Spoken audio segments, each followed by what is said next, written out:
বিভিন্ন দাবি দাওয়াকে সামনে রেখে স্কুল কম্পিউটার শিক্ষকেরা তাদের প্রথম দ্বিবার্ষিক রাজ্য সম্মেলন করেন। দীর্ঘদিন ধরেই তারা নিয়মিতকরণের, বিদ্যালয় স্তরে কম্পিউটার শিক্ষাকে আবশ্যিক করা সহ বেশ কিছু দাবি জানিয়ে আসছেন। রাজ্যে 1079 জন কম্পিউটার শিক্ষক বিদ্যালয় স্তরে কম্পিউটার শিক্ষা প্রদান করে চলেছেন।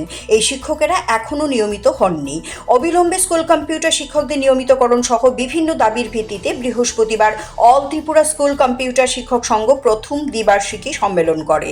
এদিন রাজধানীর মুক্তধারা অডিটোরিয়ামে এই সম্মেলন হয়। সম্মেলনে উপস্থিত ছিলেন সংগঠনের রাজ্য সভাপতি ভবেশ চক্রবর্তী, সাধারণ সম্পাদক নারায়ণ সাহা, কনভেনার শুভঙ্কর রায় সহ অন্যান্যরা। সংগঠনের রাজ্য সভাপতি ভবেশ চক্রবর্তী এই সম্মেলনের মুখ্য উদ্দেশ্য তুলে ধরেন। তিনি বলেন, বিদ্যালয় স্তরে কম্পিউটার শিক্ষা ব্যবস্থাকে আবশ্যিক করা, এই ক্ষেত্রের সাথে যুক্ত শিক্ষক শিক্ষিকাদের জীবন জীবিকার স্বার্থে নিয়মিত করা, বেতন ভাতা বৃদ্ধি করা প্রভৃতি দাবির ভিত্তিতেই এই প্রথমবারের মতো দ্বিবার্ষিক রাজ্য সম্মেলন করা হচ্ছে।